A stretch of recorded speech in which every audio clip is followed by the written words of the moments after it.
صلی علی رسولہ الکریم تری المؤمنین والمؤمنات یسعی نورہم بین ایدیہم وبایمانہم بشراکم اليوم جنات تجری من تحتها الانہار خالدین فیہا ذالک هو الفوز العظیم یوم یقول المنافقون والمنافقات للذین آمنوا انظرونا نقتبس من نورکم قیل ارجعوا وراءکم فالتمسوا نورا فضرب بینہم بسور لہ باب باطنہ فیہ الرحمۃ وظاہرہ من قبلہ العذاب ینادونہم الم نکن معکم قالوا بلی ولکنکم فتنتم انفسکم وتربصتم وارتبتم وغرتکم الامانی حتی جاء امر اللہ وغرکم باللہ الغرور فالیوم لا یؤخذ منکم فدیۃ ولا من الذین کفروا مأواکم النار ہی مولاکم وبئس المصیر صدق اللہ العظیم رب اشرح لی صدری ویسر لی امری واحلل عقدۃ من لسانی یفقہوا قولی اللہم ربنا الہمنا رشدنا واعذنا من شرور انفسنا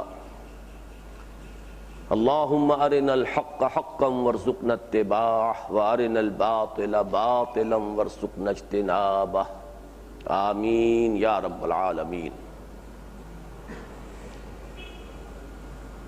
اب تک ہم نے سورہ حدید کی 11 آیات کا مطالعہ مکمل کیا۔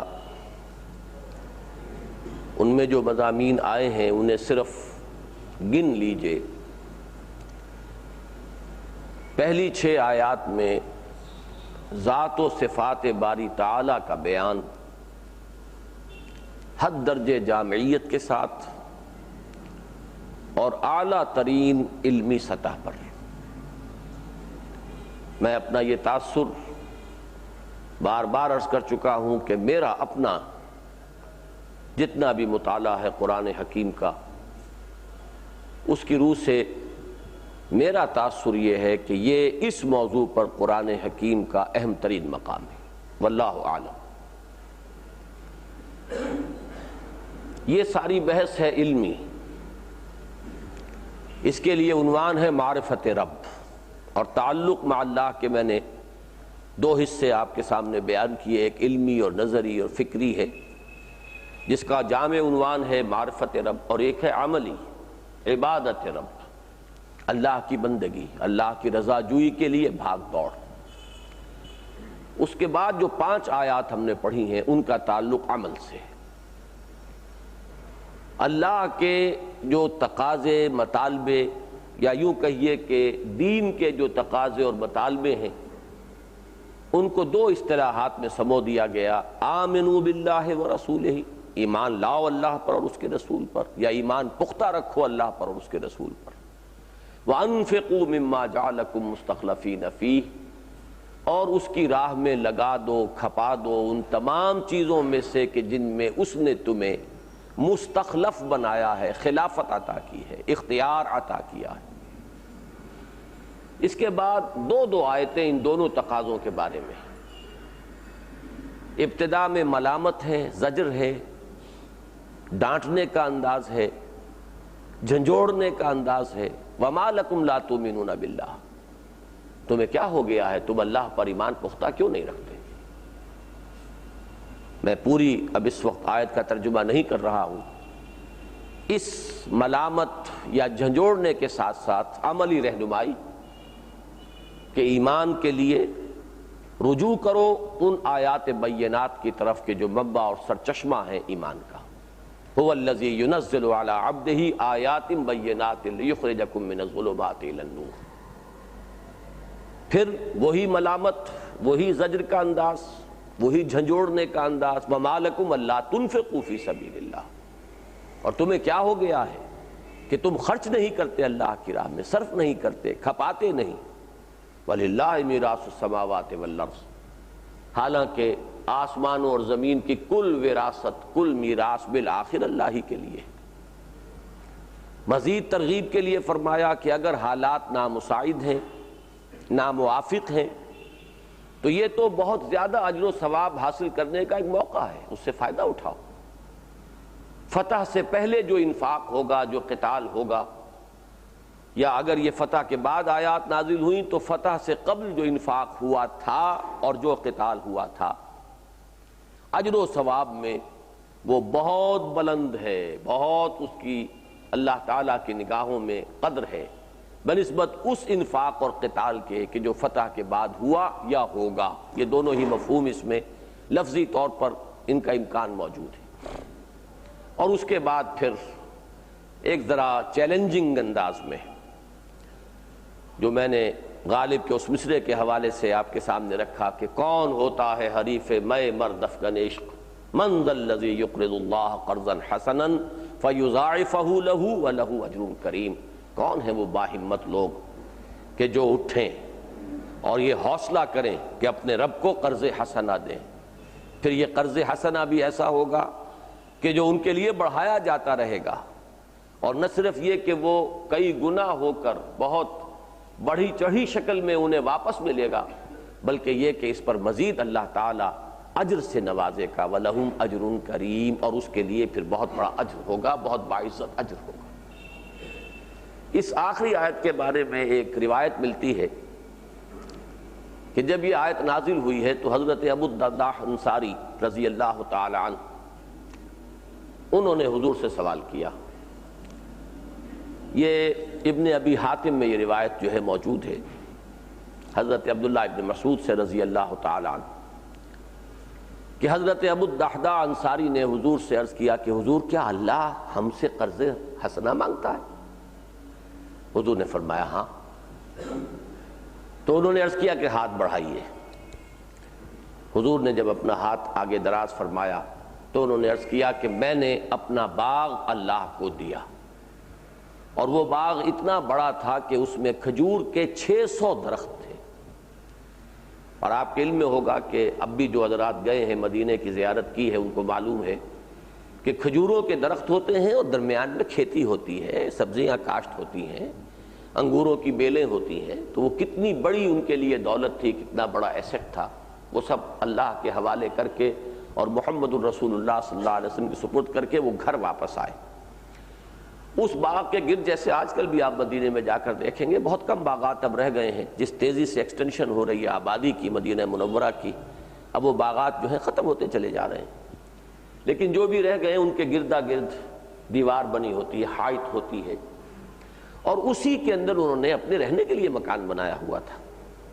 کیا آج کل کے تصور کے مطابق کیا ٹھاٹدار بنگلہ ہوگا، اتنے وسیع اور عریض باغ کے اندر ان کی رہائش بھی تھی، لیکن چونکہ اللہ کو دے چکے تھے یہ باغ تو وہ اب اس میں داخل نہیں ہوئے۔ اس کی جو 4 دیواری تھی اس کے باہر سے پکارا، اے ام دحدہ نکل آؤ اپنے بچوں کو لے کر، یہ باغ میں نے اللہ کو دے دیا، اللہ کو قرض دیا۔ اب وہ بھی اللہ کی نیک بندی ایسی تھی کہ انہوں نے فوراً اپنے بچوں کو لیا اور باہر آ گئیں اور فرمایا کہ اے دحدہ کے والد یا ابا دحدہ، آپ نے بہت نفع کا سودا کیا ہے، بجائے اس کے کہ کوئی ان کے تیوری پر بل پڑتے، کوئی ان کو ناگواری کا احساس ہوتا۔ یہ ایمانی کیفیات تھیں کہ جو صحابہ کرام میں پیدا ہوئی تھی محمد الرسول اللہ صلی اللہ علیہ وسلم کی تربیت اور تزکیے سے۔ تو من ذا الذی یقرض اللہ قرضا حسنا فیضاعفہ لہ ولہ اجر کریم۔ اب آج جو 4 آیات ہم پڑھ رہے ہیں ان میں سے پہلی آیت کے بارے میں نے عرض کیا تھا کہ یہ ایک برزخی مزاج کی آیت ہے کہ پچھلے سبق سے بھی اس کا تعلق ہے اور بڑا گہرا ربط آج کے سبق سے بھی ہے، ان دونوں کے درمیان یہ ایک لنک ہے۔ پچھلے سبق سے تعلق اس اعتبار سے ہے کہ یہ اجر کریم کا ظہور کب ہوگا، اللہ تعالی یہ جو انعام سے سرفراز فرمائے گا، اکرام فرمائے گا، اجر کریم ہوگا، یہ کب ہوگا؟ یوم تری المؤمنین والمؤمنات یسعی نورہم بین ایدیہم و بایمانہم۔ اس کا ظہور ہوگا اس دن۔ یوما پر زبر جو ہے اس کے بارے میں دو آراء ظاہر کی گئی ہیں، دونوں کا امکان ہے کہ یہ ظرفیت کی بنا پر منصوب ہے، اور یا یہ کہ اس سے پہلے ایک فعل جو ہے محذوف مانا جائے گا، اذکروا یوما، یاد کرو، تصور کرو، دھیان میں لاؤ اس دن کو، یوم تری المؤمنین والمؤمنات، جس دن کہ تم دیکھو گے مومن مردوں اور مومن عورتوں کو، یسعی نورہم بین ایدیہم و بایمانہم، دوڑتا ہوا ہوگا ان کا نور ان کے سامنے اور ان کے داہنی جانب۔ بشراکم الیوم جنات تجری من تحتہا الانہار، کوئی ندا ہوگی، کوئی پکارنے والا پکارے گا، یا یہ تصویر حال ہے کہ جو صورت ہوگی اس سے خود یہ مترشح ہو رہا ہوگا کہ آج تمہارے لیے بشارت ہے، خوشخبری ہے، نوید ہے، تہنیت ہے، ان جنتوں کی، ان باغات کی جن کے نیچے ندیاں بہتی ہیں، یا یوں کہیے کہ جن کے دامن میں ندیاں بہتی ہیں، یہ بامحاورہ ترجمہ ہو جائے گا، خالدین فیہا، اور اس میں ہمیشہ ہمیش رہنا ہے، ذالک ھو الفوز العظیم، یہی ہے بہت بڑی کامیابی، اصل کامیابی۔ اس میں وہ حسر کا مضمون ہے کہ بظاہر تو دنیا کی کامیابیاں بھی ہیں، کامرانیاں ہیں، لیکن ذالک ھو الفوز العظیم، یہی ہے بڑی کامیابی، اصل کامیابی، حقیقی کامیابی۔ اس آیت مبارکہ میں اور اس سے اگلی آیت میں، اگلی آیت کے لیے اصل میں یہ تمہید بن رہی ہے، اور پچھلی آیت کے ساتھ اس کا تعلق جو ہے وہ میں بیان کر چکا ہوں۔ میدان حشر کا ایک نقشہ کھینچا گیا ہے۔ اصولی طور پر یہ بات ہمیں معلوم ہے کہ میدان حشر ہو یا عالم برزخ ہو یا عالم آخرہ ہو، اس کے جو واقعات اور اس کی جو کیفیات قرآن مجید میں بیان ہوئی ہیں، ان پر ہم اجمالاً ایمان رکھتے ہیں، لیکن ان کی تفاصیل کو اور ان کی تعیین کہ وہ کیسے ہوگا، اس کو ظاہر بات ہے کہ اس عالم میں رہتے ہوئے بتمام و کمال سمجھنا ہمارے لیے ممکن نہیں ہے۔ بہرحال ایک نقشہ آ رہا ہے میدان حشر کا، اور میدان حشر میں بھی مختلف مراحل ہوں گے۔ قرآن مجید میں مختلف مواقع پر مختلف مراحل کا ذکر ہے، تو کوئی ایک مرحلہ ایسا بھی ہے کہ جس میں کوئی تدبیر ایسی اختیار کی جائے گی کہ مومنین صادقین، سچے اہل ایمان، اور منافقین اور فاسقین، ان کو علیحدہ علیحدہ کر دیا جائے، کوئی چھلنی لگائی جائے گی۔ اس کے لیے ہمارے ہاں عام طور پر جو لفظ مستعمل ہے وہ پل صراط ہے۔ اس کا تصور یہ ہے، بعض جگہوں سے معلوم ہوتا ہے، مترشح ہوتا ہے قرآن اور حدیث کے مختلف مقامات سے، کہ یہ کوئی بہت ہی کٹھن ایک مرحلہ ہے جس پر سے گزارا جائے گا انسانوں کو، اور یہ پل صراط جو ہے یہ جہنم کے اوپر واقع ہوا ہے۔ سورہ مریم میں فرمایا گیا ہے وَإِن مِّنكُمْ إِلَّا وَارِدُهَا كَانَ عَلَىٰ رَبِّكَ حَتْمًا مَقْضِيًّا، جہنم کے اوپر سے تو گزرنا ہوگا سب ہی کو، کوئی نہیں ہے تم میں سے مگر یہ کہ اس پر اس کو آنا پڑے گا۔ اہل ایمان کو بھی دکھا دیا جائے گا تاکہ انہیں اندازہ ہو جائے کہ اللہ نے کتنی بڑی مصیبت سے ہمیں نجات دی ہے اور کتنا بڑا اس کا فضل و کرم ہم پر ہوا ہے، اس لیے کہ اسے دیکھ کر یہ اندازہ ہوگا کہ اس سے بچا لیا جانا، کہ اللہ جس کو تو نے اس سے بچا لیا اس پر تو نے بڑا فضل کیا ہے، بڑا کرم فرمایا ہے۔ تو یہ کوئی ایسی کیفیت ہے جس کے بارے میں تعیین اس وقت ہم نہیں کر سکتے، لیکن اس مرحلے پر کوئی ایسی شکل پیش آنے والی ہے کہ اہل ایمان کے نور کا ظہور ہو جائے گا، جس کے لیے الفاظ یہاں بھی آئے ہیں، سامنے بھی ہوگا، داہنی طرف بھی ہوگا۔ اب میں یہاں پر بھی جیسے کہ میں نے پچھلی مرتبہ عرض کیا تھا، اور آج بھی مغرب کی نماز میں میں نے 2 رکعتوں میں ان آیات کو پڑھا، اور پچھلے درس کے بعد عشاء کی نماز میں بھی میں نے وہی آیات پڑھی تھی، جس سے ایک تاثر یہ سامنے آ جائے کہ القرآن یفسر بعضہ بعضا، کہ یہ جو سلسلہ سور ہے 10 مدنی صورتوں کا گلدستہ، اس میں جو مسبحات ہیں، پہلی مسبح صورت جو ہے وہ یہ سورہ حدید ہے، آخری سورہ تغابن ہے۔ اس میں فرمایا گیا آمنوا باللہ ورسولہ وانفقوا مما جعلکم مستخلفین فیہ۔ سورہ تغابن کے آخر میں فرمایا گیا فاتقوا اللہ ما استطعتم واسمعوا واطیعوا وانفقوا خیرا لانفسکم۔ بات وہی ہے، ایمان کی بجائے وہاں ایمان کا جو عملی مظہر ہے اس کو بیان کر دیا گیا کہ تقوی اختیار کرو جتنا تمہارے حد استطاعت میں ہے، اور سنو اور مانو اور اطاعت کرو، یہی ایمان کا تقاضا ہے۔ آمنوا باللہ ورسولہ وانفقوا مما جعلکم مستخلفین، اور وہاں فرمایا کہ فاتقوا اللہ ما استطعتم واسمعوا واطیعوا خیرا لانفسکم۔ اس کے بعد وہاں فرمایا گیا ان تقرضوا اللہ قرضا حسنا یضاعف لکم ویغفر لکم، اور یہی تھی ہمارے پچھلے درس کی آیت سورہ حدید میں۔ سورہ تغابن کا وہ مقام اور سورہ حدید کا یہ مقام کس قدر مشابہ ہے اور کتنا ایک دوسرے کی مزید وضاحت کر رہا ہے، اور اس مضمون کو اور اس ربط کو اور موقت کر رہا ہے کہ یہاں فرمایا من ذا الذی یقرض اللہ قرضا حسنا فیضاعفہ لہ ولہ اجر کریم، وہاں فرمایا ان تقرضوا اللہ قرضا حسنا یضاعف لکم ویغفر لکم واللہ شکور حلیم۔ اسی طرح کی ایک مثال آج نوٹ کیجئے کہ یہ جو 10 سورتوں کا گلدستہ ہے اس میں سے پہلی سورہ حدید ہے، اور آخری مسبحات کو اب نہیں سامنے رکھیے، پوری 10 سورتوں کی آخری سورت سورہ تحریم ہے۔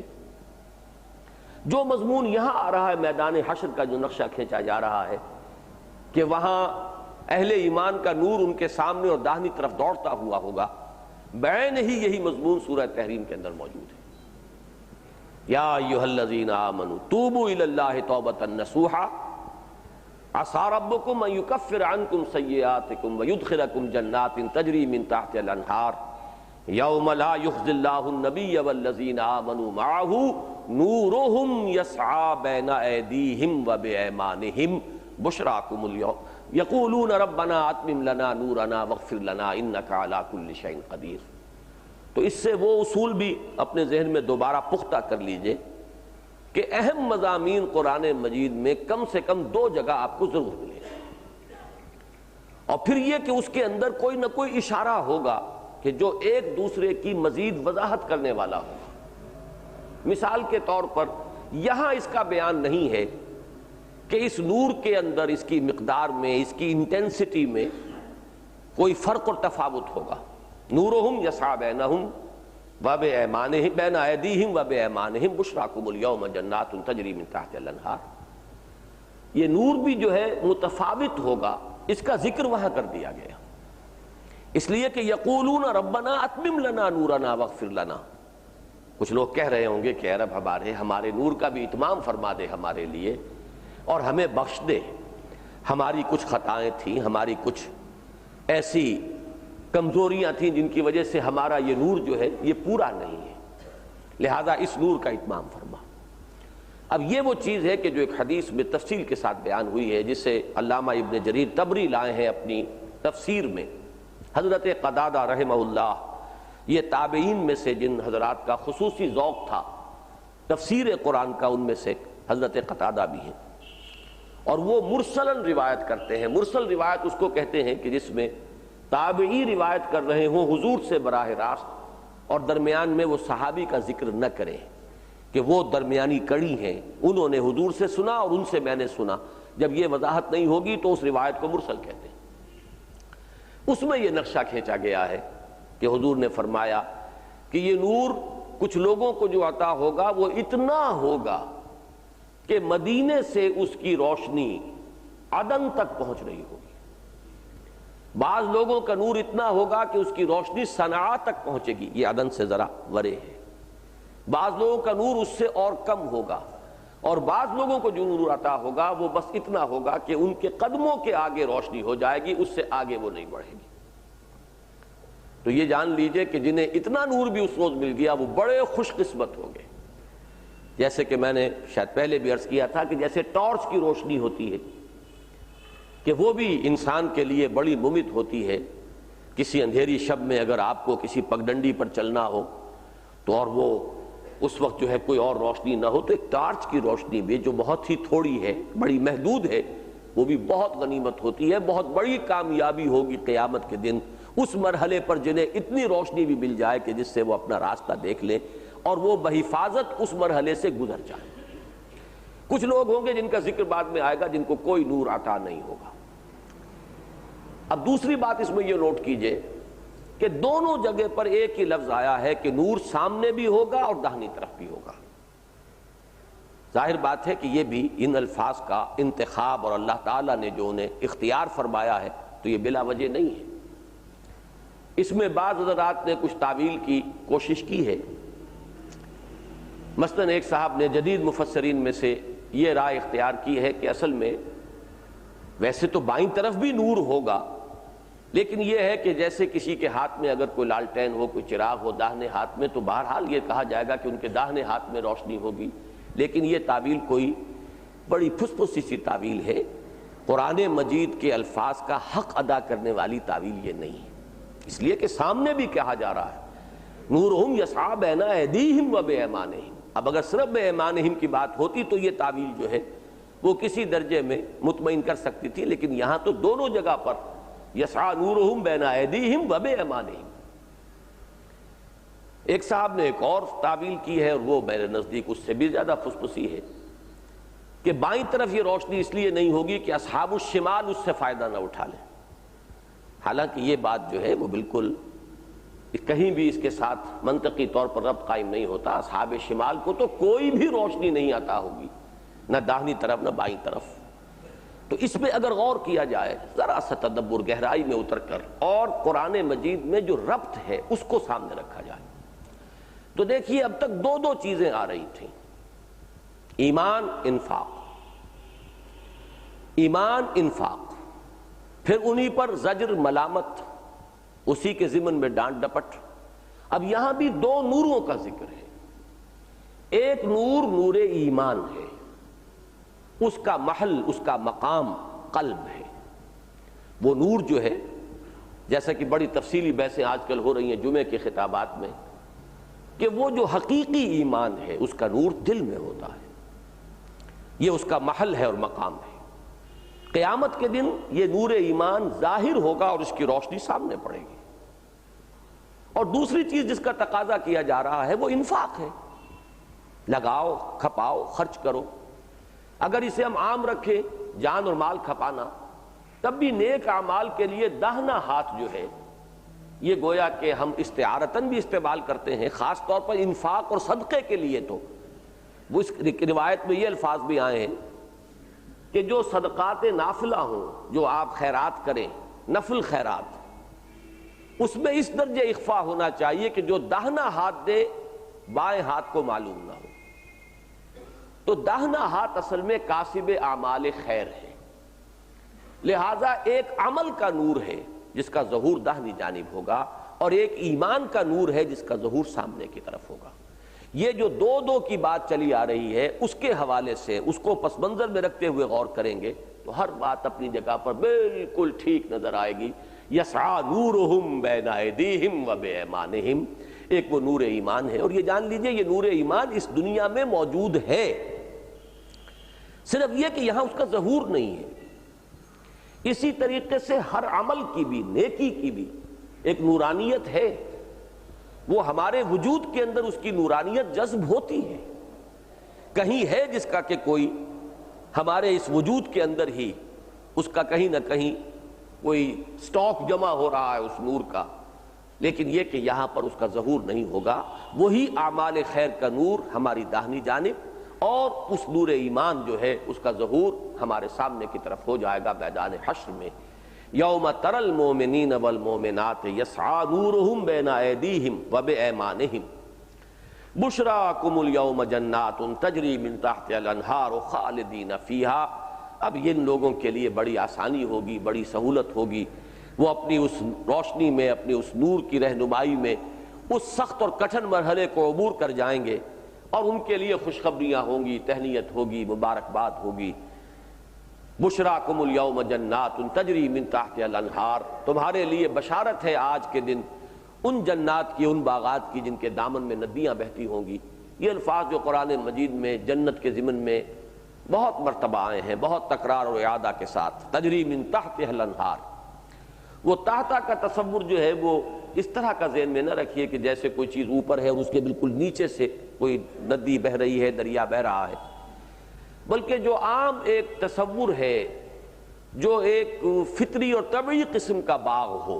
ایک تو وہ ہے باغ جو لگایا جاتا ہے اہتمام کے ساتھ، ایک ہے فطری باغ. اس کا تصور ہی یہ ہے کہ کہیں کوئی چشمہ بہہ رہا ہے، کوئی ندی بہہ رہی ہے، ظاہر بات ہے کہ وہ ڈھلوان میں ہوگا پانی، اور ذرا اونچے مقام پر، ذرا بلندی پر درخت ہیں، پودے ہیں. اب وہ پانی ان کی جڑوں کو پہنچ رہا ہے، لیکن یہ کہ یہ درخت اور پودے ذرا بلندی پر اس لیے ہوتے ہیں کہ سیلاب آئے تو اس سے انہیں کوئی گزند نہ پہنچے. جب سیلاب آتا ہے، بارش ہوتی ہے، تو ظاہر بات ہے اس بہاؤ میں اس جگہ پر وہ پلانٹیشن نہیں ہو سکتی، وہ پودے یا وہ درخت نہیں ہو سکتے کچھ بلند. جیسے قرآن مجید میں ایک جگہ فرمایا گیا جنت بربوۃ، ذرا بلند مقام پر، سطح مرتفع پر کوئی باغ ہے، اس کے نیچے، اس کے دامن میں. یہ لفظ وہ ہے جو اقبال نے استعمال کیا تھا، دامن میں کوہ کے ایک چھوٹا سا جھونپڑا ہو اور اسی میں وہ ندی کا ایک نقشہ کھینچا ہے، پانی بھی موج بن کر اٹھ اٹھ کے دیکھتا ہو.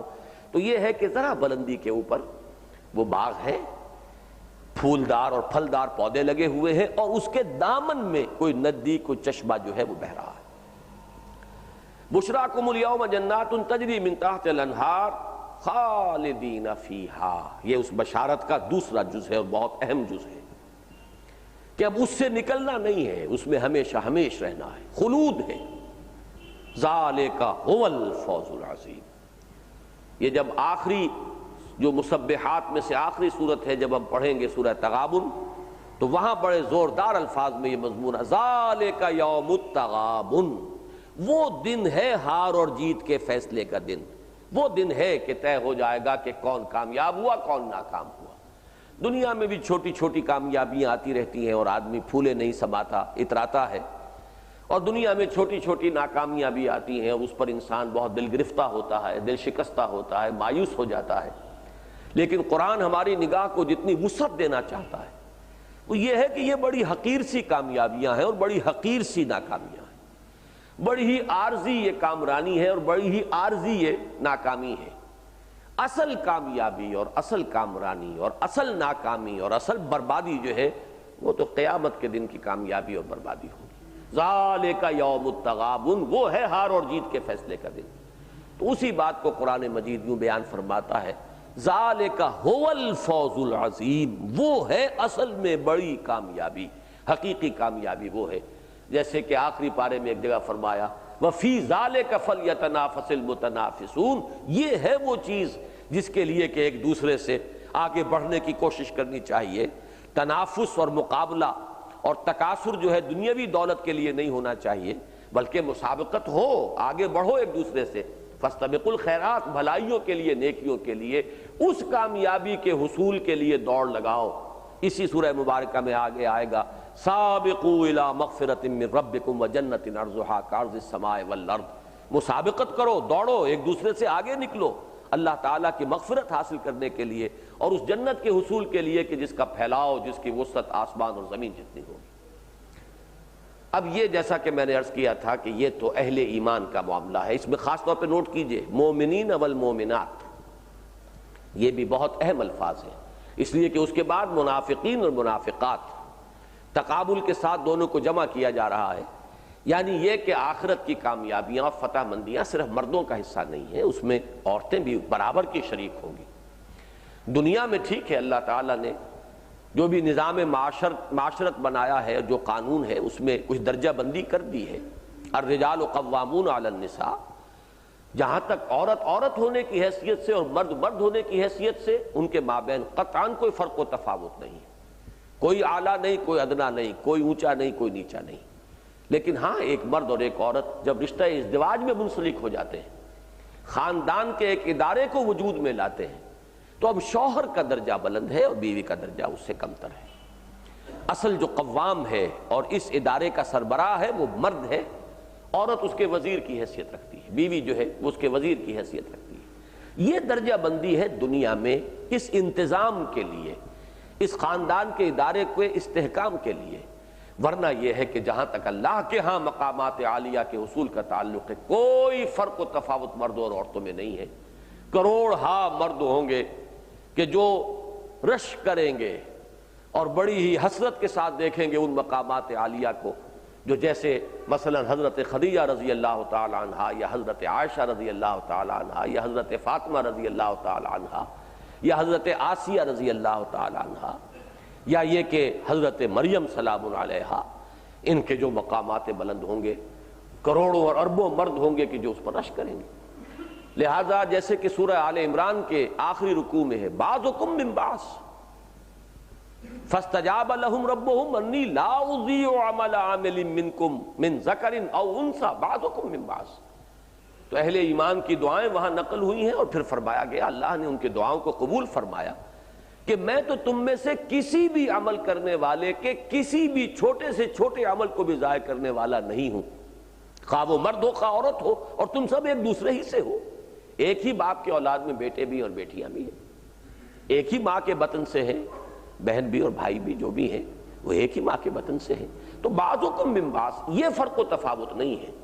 ہاں تمدنی اعتبار سے، معاشرتی اعتبار سے، انتظام کے لیے، اس خاندان کے ادارے کے استحکام کے لیے ایک فرق و تفاوت اللہ نے رکھا ہے۔ تو یہاں پر بھی مومنین اور مومنات، اور اب آگے پڑھیے، یوم یقول المنافقون والمنافقات للذین آمنوا انظرونا نقتبس من نورکم، جس دن کے کہیں گے منافق مرد اور منافق عورتیں اہل ایمان سے، ان لوگوں سے کہ جو صاحب ایمان تھے، انظرونا، ذرا ہمارا انتظار کرو یا ذرا ہمیں مہلت دو۔ یہ نظرہ ینظرو دیکھنے کے لیے بھی آتا ہے، اور یہی مادہ ہے، اصل سے حرفی روٹ یہی ہے جس سے انتظار بنا ہے باب افتعال میں۔ انتظار بھی راہ دیکھنا، دیکھیے راہ دیکھ رہا ہوں، کسی چیز کے انتظار کے لیے راہ دیکھنا کا لفظ اردو میں بھی محاورتاً مستعمل ہے۔ تو اس کو دونوں الفاظ کو جو ہے اس کی اصل جو لغوی بنیاد ہے اس کو سمجھ لیجئے۔ انظرونا، اسی طرح قرآن مجید میں آتا ہے وما ہم بمنظرین، اب انہیں کوئی مہلت نہیں دی جائے گی۔ جب ایک دفعہ فیصلہ ہو جاتا ہے تو بس اب وہ فیصلہ ہو گیا، اب مزید مہلت نہیں ملے گی۔ جیسے کہ امتحان میں ہوتا ہے سٹاپ رائٹنگ، اب ختم ہوئی بات، اب کسی کے لیے کوئی لمحہ نہیں ہے، جو کر چکے، جو رہ گیا سو رہ گیا۔ تو یہ ہے انتظار کرنا، راہ دیکھنا، تھوڑا ٹھہرنا، توقف کرنا۔ انظرونا، ذرا ہمارا انتظار کریں، ذرا ہمیں مہلت دیں۔ نقتبس من نورکم، ہم تمہارے نور سے اقتباس کر لیں۔ نقتبس، یہ جزم کس لیے ہے کہ یہ انظرونا کی جزا ہے، اس کا نتیجہ یہ نکلے گا کہ ذرا توقف کرو گے تو ہم اقتباس کر سکیں گے تمہاری روشنی سے۔ اقتباس کسے کہتے ہیں؟ قبض سے بنا ہے، یہ قبض چنگاری کو کہتے ہیں۔ جیسے کہ حضرت موسیٰ علیہ السلام نے جب دیکھا تھا کوہ طور کے قریب آگ نظر آئی تو انہوں نے فرمایا تھا کہ میں تمہارے لیے کوئی چنگاری لے آؤں، ذرا ٹھہرو، یہاں پر انتظار کرو۔ بقبس، اقتباس وہی باب افتعال ہو گیا۔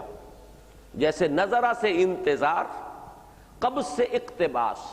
اقتباس کے لفظی معنی کیا ہوں گے کہ کسی کے چولہے میں آگ جل رہی تھی، وہاں سے کسی نے چنگاری لے کے اپنی آگ بھی روشن کر لی، یہ اقتباس ہے۔ یہ لفظ جو ہمارے ہاں مستعمل ہے کہ آپ کوئی مضمون لکھ رہے ہیں، اس میں کسی اور کی کتاب سے، کسی اور کے مقالے سے آپ نے کوئی چیز لا کر شامل کی، یہ اقتباس ہے، یہ وہاں سے آپ نے عاریتاً لیا ہے۔ اس کے چولہے سے کچھ چنگاریاں آپ نے لی ہیں اپنے مضمون کی مزید وضاحت کے لیے، استشہاد کے لیے، گواہی کے لیے، اس کی مزید واضح کرنے کے لیے۔ تو یہ اقتباس کا لفظ اس معنی میں ہمارے یہاں مستعمل ہے۔ تو نقتبس من نورکم، ذرا مہلت دیجئے ہمیں۔ اب دیکھیے نقشہ کھل کر آ گیا کہ مجھے میرا ذہن منتقل ہوا، وہ جو اقبال کا ایک مصرع ہے کہ اندھیری شب ہے جدا اپنے قافلے سے ہے تو، تیرے لیے ہے میرا شعلہ نوا قندیل۔ گھپ اندھیرا ہے، وہ جو الصراط یا پل صراط جو بھی مرحلہ ہے جس کی مزید تفاصیل ہم اس وقت نہیں جان سکتے، گھپ اندھیرا ہے اور اس کٹھن مرحلے سے گزرنا ہے۔ اب جن کے پاس وہ ایمان تھا اور اس کا نور ظاہر ہو گیا، ان کے سامنے وہ نور کا ظہور ہو رہا ہے، اور جن کے پاس وہ اعمال صالحہ تھے، جنہوں نے انفاق کیا تھا، ان کا وہ نور جو ہے نور اعمال یا نور انفاق، وہ بھی داہنی جانب ظاہر ہو گیا۔ وہ اپنی اس روشنی کے اندر شاداں و فرحاں، خوشی خوشی قدم بڑھاتے ہوئے جیسے کہ آدمی چلتا ہے، بڑے اعتماد کے ساتھ وہ چلے جا رہے ہیں۔ وہ غریب جن کے پاس کچھ نہیں تھا، تہی دامن تہی دست، نہ نور ایمان نہ نور انفاق، اب وہ انہیں حسرت کے ساتھ پکاریں گے، کہاں بڑھے چلے جا رہے ہو بھائی، ذرا رکو، تمہاری روشنی سے ہم بھی فائدہ اٹھا لیں۔ ہر شخص کو اس کا تجربہ ہوا ہوگا کہ کہیں اندھیرے میں کوئی جا رہا ہو، اس کے پاس لالٹین ہو اور وہ تیزی تیزی سے چل رہا ہو، تو دوسرے لوگ کہتے ہیں میاں ذرا رکو، ذرا تمہاری اس لالٹین کی روشنی سے ہم بھی فائدہ اٹھائیں۔ تو یہ بالکل تصویر حال جسے کہتے ہیں کہ الفاظ کے اندر بالکل ایک نقشہ کھینچ دیا جائے، تصویر لفظی ہے کہ جو یہاں پر سامنے آ گئی ہے، اس کی اصل حقیقت جیسے کچھ ہوگا وہ تو وہی کھلے گا، لیکن یہ کہ جس حد تک اس بات کو ہمارے لیے اس وقت واضح ہو جانا چاہیے ہمارے عمل کے لیے، وہ بات واضح ہو گئی کہ کچھ اس قسم کا مرحلہ ہوگا۔ وہ پکار کر کہیں گے یوم یقول المنافقون والمنافقات للذین آمنوا انظرونا نقتبس من نورکم۔ آگے بڑھنے سے پہلے منافق کسے کہتے ہیں اس کو سمجھ لیجئے۔ عجیب بات یہ ہے کہ انفاق کا لفظ آیا ہے، اس کے بھی حروف اصلیہ جو ہیں وہ نون فا اور قاف، نفق، اس سے باب افعال بنا انفاق۔ نفق الفرس، گھوڑا مر گیا، نفقت الدراہم، پیسے ختم ہو گئے، پیسے خرچ ہو گئے، اس سے انفاق کھپا دینا، خرچ کر دینا، صرف کر دینا، لگا دینا۔ لیکن نفاق اور منافقت جو لفظ بنا ہے، حروف اصلیہ تو وہی ہے، لیکن یہ لفظ بنا ہے نفقن یا نافقا۔ یہ عربی زبان کے دو الفاظ ذہن میں رکھیے، ایک لفظ تو آیا ہے سورہ انعام میں آیا ہے، نفق کہتے ہیں سرنگ کو۔ سرنگ ایک زیر زمین راستہ ہوتا ہے جس کے دو منہ ہوتے ہیں، اس کو انٹری کہہ لیجئے تو وہ ایگزٹ ہے، اور اس کو انٹری کہیے تو یہ ایگزٹ ہے۔ زیر زمین راستہ ہے، سرنگ ہے، جس کے ظاہر بات ہے کہ دو منہ ہوں گے، دو دہانے ہوں گے۔ اور نافقہ بھی گوہ ایک جانور ہے، اور عرب میں یہ بکثرت ہوتا ہے، زمین میں یہ اپنا بل بناتا ہے، لیکن اس کا شکار کرتے تھے اہل عرب کتوں کے ذریعے سے، گوہ کھاتے تھے، وہ ان کی خوراک کا جز تھا یہ۔ اب کتا جو ہے وہ گوہ کے اس بھٹ کے اندر، وہ گوہ جو ہے اس کو بھی اللہ نے شعور دیا ہے، جیسے اور حیوانات کو چیونٹیوں تک میں شعور ہے کہ ایک لائن چلی جا رہی ہے، آپ نے ذرا رکاوٹ ڈالی تو وہ لائن جو ہے ذرا سی اپنے رخ کو موڑتے ہیں، پھر آگے اپنی منزل سیدھی کرتے ہیں۔ تو شعور تو ہے حیوانات کے اندر، تو اس کو بھی اللہ نے شعور دیا ہے، اس نے اپنی حفاظت کے لیے، اپنے تحفظ کے لیے اپنا وہ جو بھٹ بناتا ہے گوہ، اس کے دو منہ رکھے ہوتے ہیں کہ اگر کتا ادھر سے داخل ہو تو وہ ادھر سے نکل کے بھاگ جائے، اور ادھر سے اگر کوئی اسے اندیشہ ہو، کھٹکا ہو تو ادھر سے بچ کر نکل جائے۔ تو نفقن سرنگ اور نافقا گوہ کا وہ بل یا اس کا وہ بھٹ جس کے دو دہانے ہیں، اس سے لفظ نفاق اور منافقت بنا ہے۔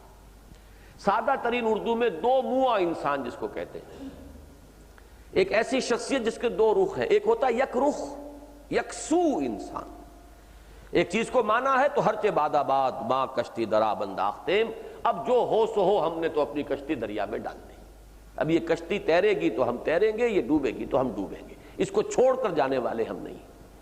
یا جیسے کہ طارق ابن زیاد نے کشتیاں جلا دی یکسو ہونے کے لیے، طارق چبر کنارہ انلو سفینہ سوخت، گفتند کار توز و رہے عقل و خرد خطاست۔ یہ کیا کیا تم نے؟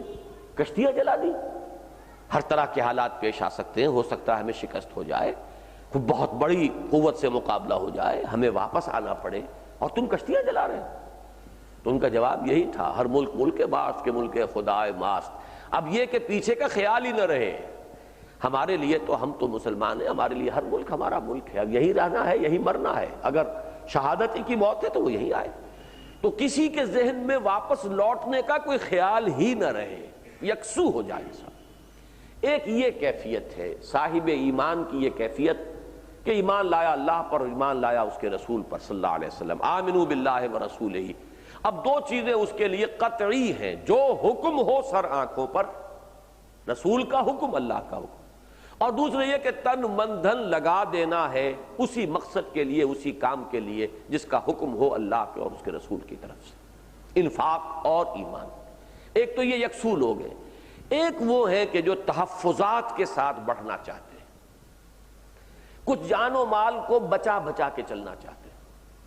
وہ جو اقبال نے مشہور ان کا شعر ہے الفاظ تو غالباً پورے مجھے صحیح یاد نہیں ہے کہ تو چھپا چھپا کے نہ رکھ اسے یا تو بچا بچا کے نہ رکھ اسے، تیرا آئینہ ہے وہ آئینہ کہ شکستہ ہو تو عزیز تر ہے نگاہ آئینہ ساز میں۔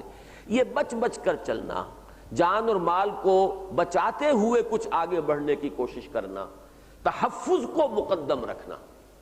ایک ہے مقصد مقدم ہو، اس کے لیے جان جاتی ہے تو جائے، مال جاتا ہے تو جائے، جو آتا ہے آئے، ہرچہ باد آباد۔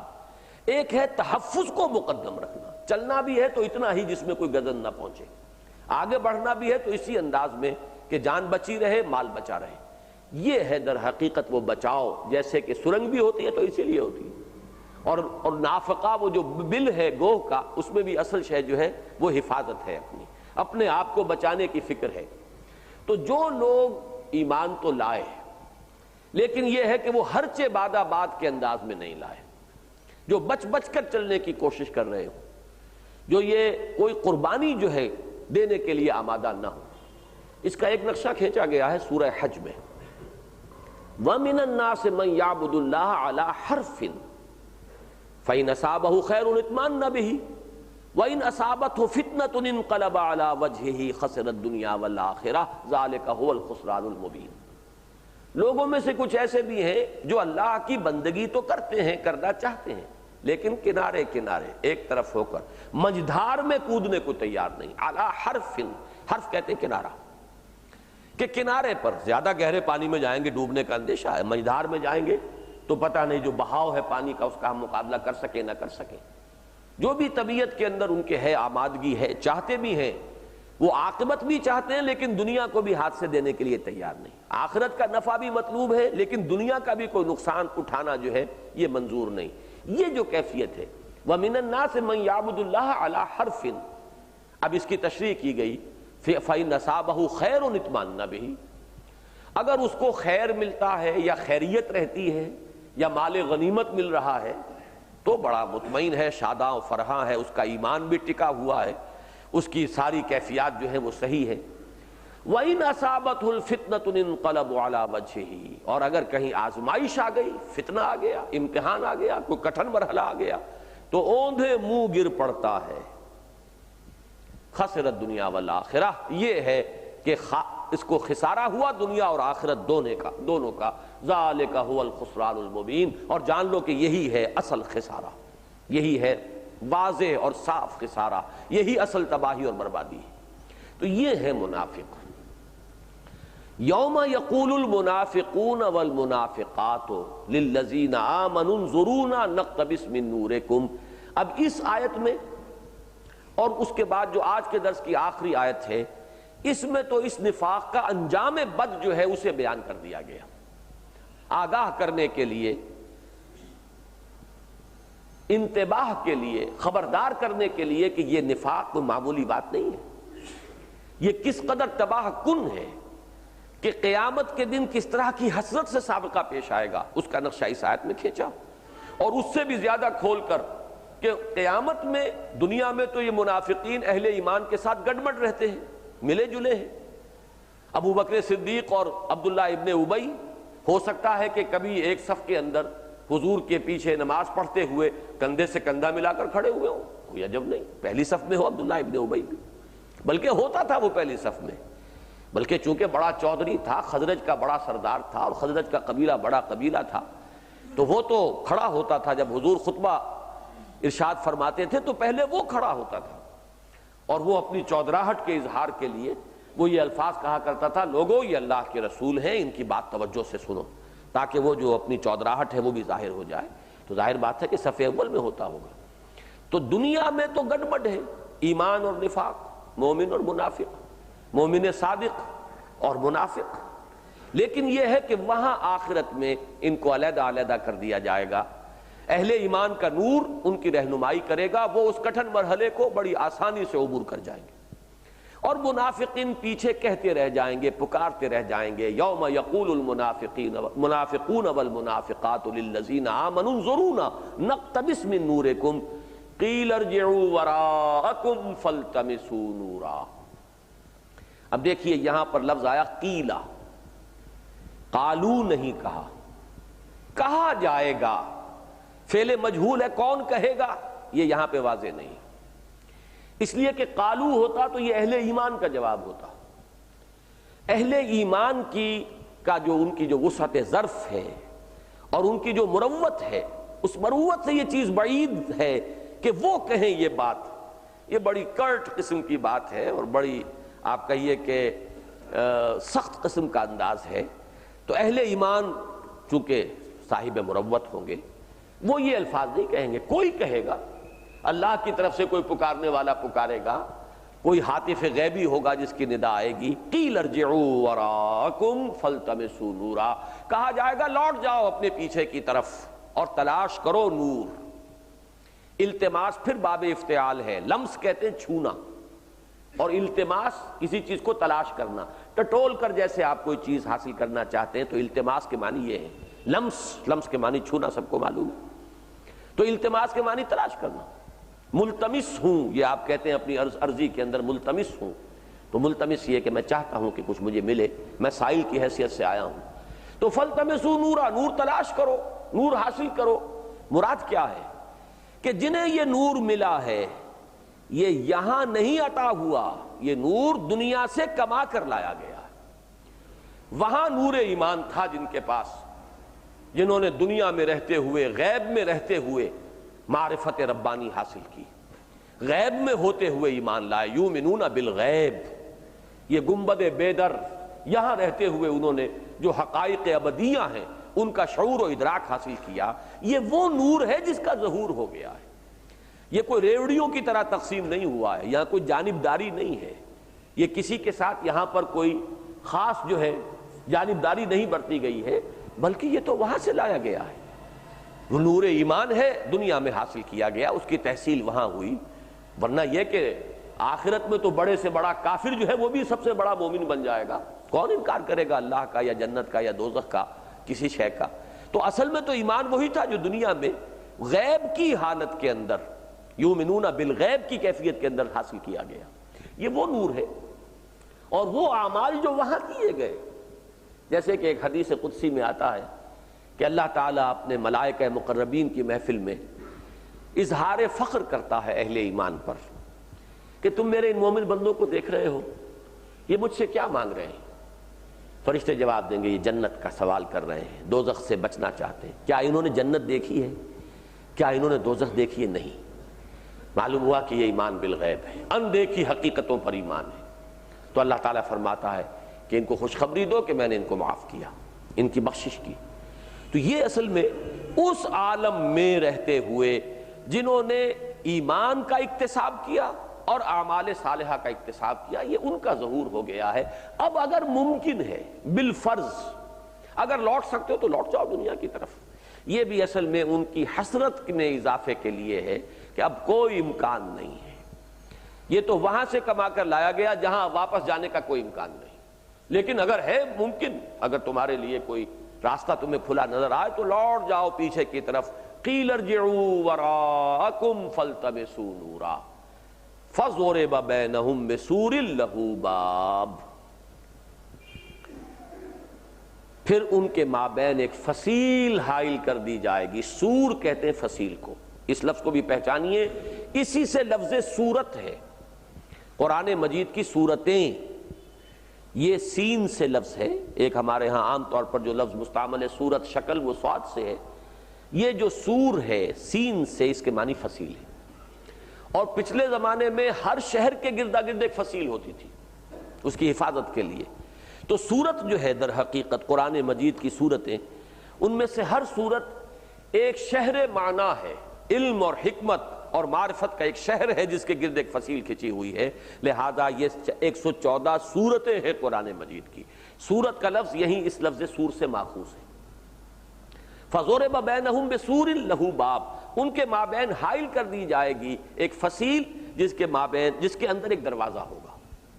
اس دروازے کی حکمت کیا ہے؟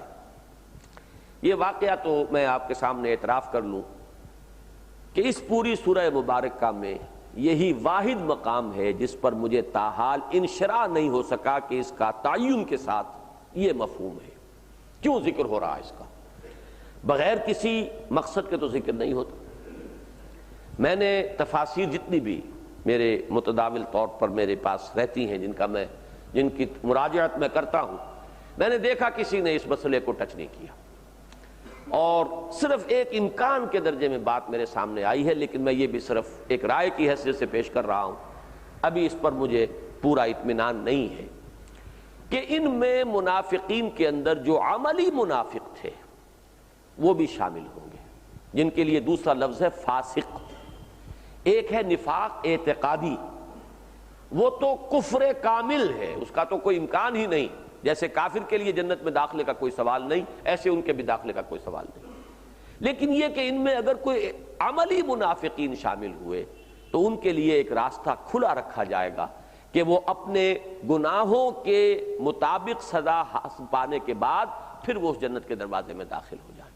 یعنی یہ ایسا نہیں ہے کہ دروازہ ہمیشہ کے لیے بند ہو جائے، بلکہ وہ دروازہ جو ہے جنت کا وہ کھلا رہے گا، جیسے کہ اہل سنت کا تو یہ اجماعی عقیدہ ہے جو میں آپ کے سامنے بیان کر رہا ہوں کہ جن کے دلوں میں ایمان ہوگا لیکن یہ کہ اعمال کے اعتبار سے پلڑا ان کا ہلکا ہوگا، ان کے لیے یہی ہے کہ وہ اپنے گناہوں کی مقدار کے مطابق سزا پانے کے بعد پھر جنت میں داخل کر دیے جائیں گے۔ تو گویا کہ یہ وہ دروازہ ہے کہ جس کا یہاں پر ذکر کیا جا رہا ہے، واللہ عالم۔ میں نے صرف اس کو اپنی ایک رائے کے درجے میں آپ کے سامنے پیش کیا ہے، اگر مجھے کہیں متقدمین میں اس کی تائید مل گئی اور وہ بات ہو جائے کہ متفق گردید رائے بو علی بارائے من، تو پھر میں پورے انشراح کے ساتھ اس کو بیان کروں گا، لیکن اس کے سوا کوئی اور توجیہ بھی اس کے ذکر کی میرے سامنے تاحال نہیں آئی ہے، پھر میں عرض کروں گا واللہ عالم۔ بہرحال جو چیز کے اصل یہاں سمجھنے کی ہے کہ اب اس مرحلے پر فصیل حائل کر دی جائے گی، اس فصیل کی اب یہ کیفیت بیان ہو رہی ہے کہ ظاہرہ باطنہ فیہ الرحمہ وظاہرہ من قبلہ العذاب، اس کے باطن کی طرف، اندر کی طرف اللہ کی رحمت کا نزول شروع ہو جائے گا، رحمت خداوندی ہوگی، اور ظاہرہ من قبلہ، اور اس کے خارج کی طرف، سامنے کی جانب، دیوار سے باہر، فصیل سے باہر عذاب ہوگا، عذاب خداوندی کا نزول شروع ہو جائے گا۔ ینادونہم الم نکم معکم۔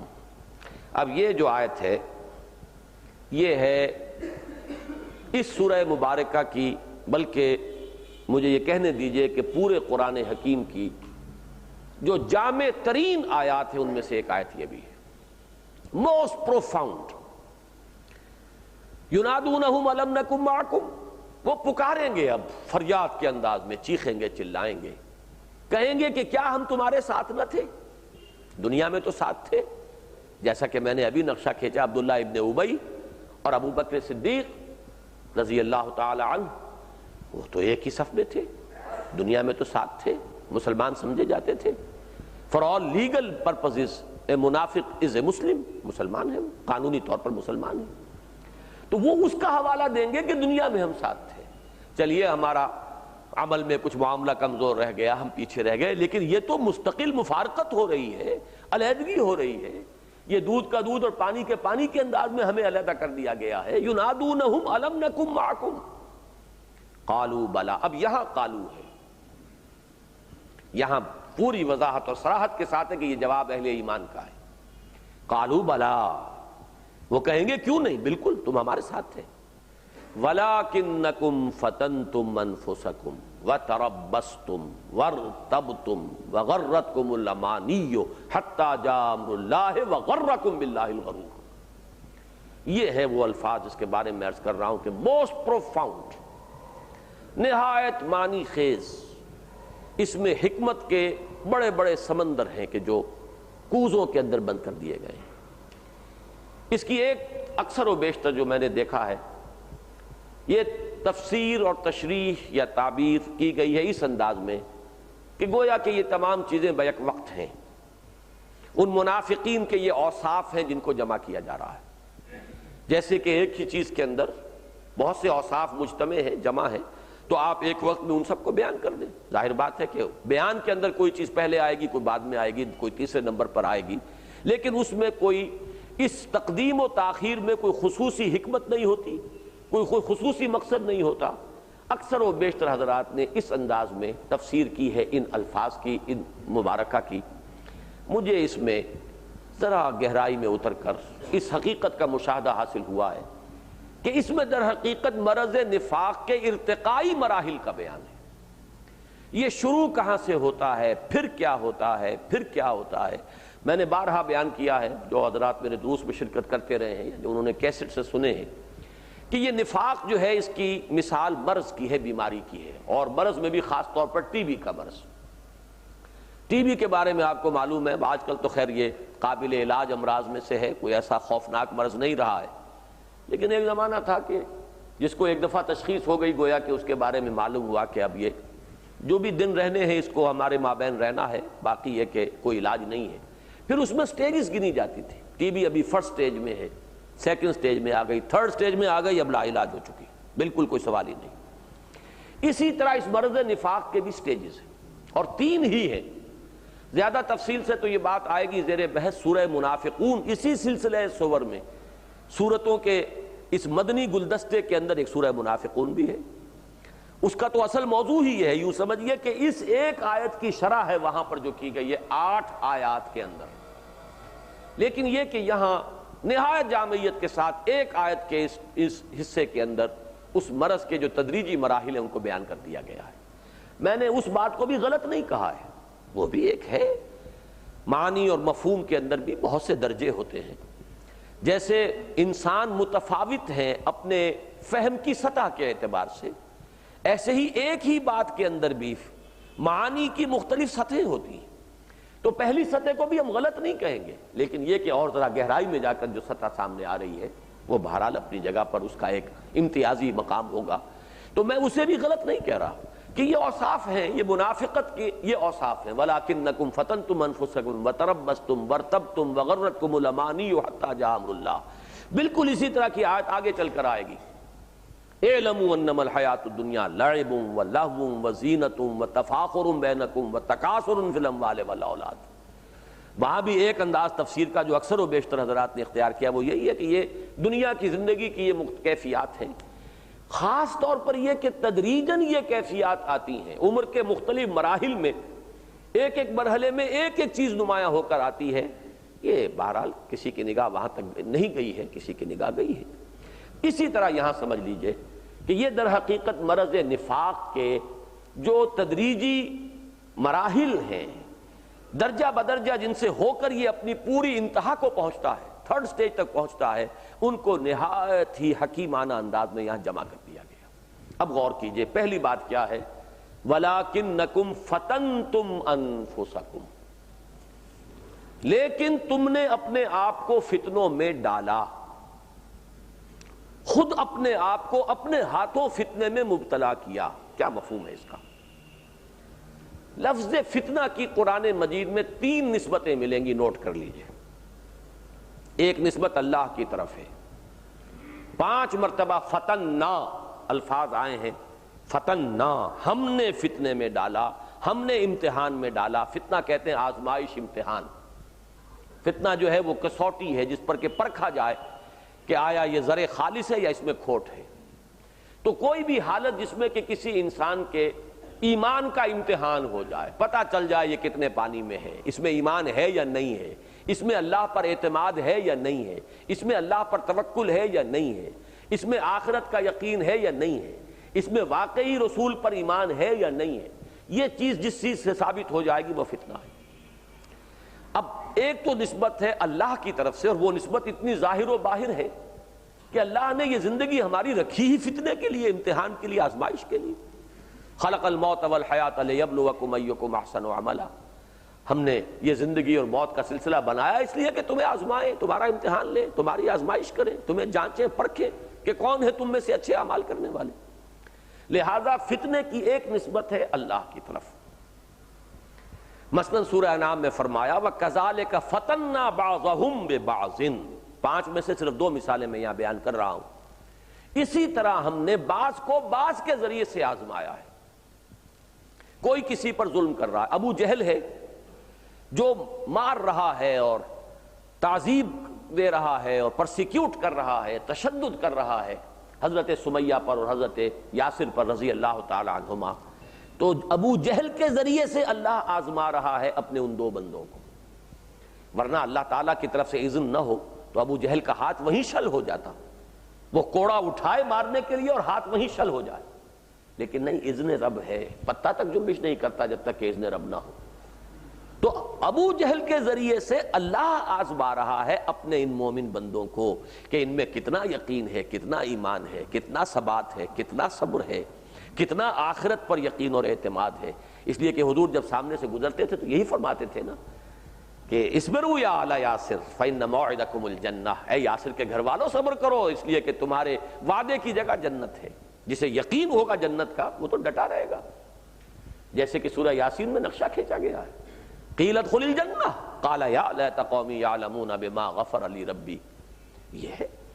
ادھر شہید ہوا انسان، ادھر جنت میں داخل ہو گیا۔ یقین ہو جنت کا تو شہادت سے منہ کہاں موڑے گا؟ نشان مرد مومن باتوں گویم چو مرگ آیت تبسم بر لب اوست۔ تو یہ امتحان ہے، لیکن امتحان کی نسبت کس کی طرف ہو رہی ہے؟ اللہ کی طرف ہو رہی ہے۔ اسی طرح سورہ عنکبوت کی، وہ چونکہ ہمارے منتخب نصاب کا ایک اہم درس ہے، وَلَقَدْ فَتَنَّ الَّذِينَ مِن قَبْلِهِمْ، صحابہ کرام میں سے جن لوگوں پہ کچھ تھوڑی سی گھبراہٹ بربنائے طب بشری طاری ہوئی تھی، ان کو سنایا گیا کہ یہ لوگ گھبرا رہے ہیں، ہم نے تو ان سے پہلے لوگوں کو آزمایا، جیسا کہ حضور نے فرمایا تھا تم جلدی مچا رہے ہو، تم سے پہلے تو ایسا بھی ہوتا تھا کسی صاحب ایمان کو لاتے تھے اور اس گاڑھا کھود کر اس میں اس کو گاڑ دیتے تھے آدھا، اور پھر سر کے اوپر ایک آری رکھ کر اس کو چیرنا شروع کرتے تھے، دو حصوں میں تقسیم کر دیتے تھے۔ تو ایسی ایسی سختیاں جھیلی علیہ وَلَقَدْ فَتَنَّ الَّذِينَ مِن قَبْلِهِمْ۔ تو یہاں فتنے کی نسبت کس کی طرف ہے؟ اللہ کی طرف۔ اصل میں تو امتحان اللہ لے رہا ہے۔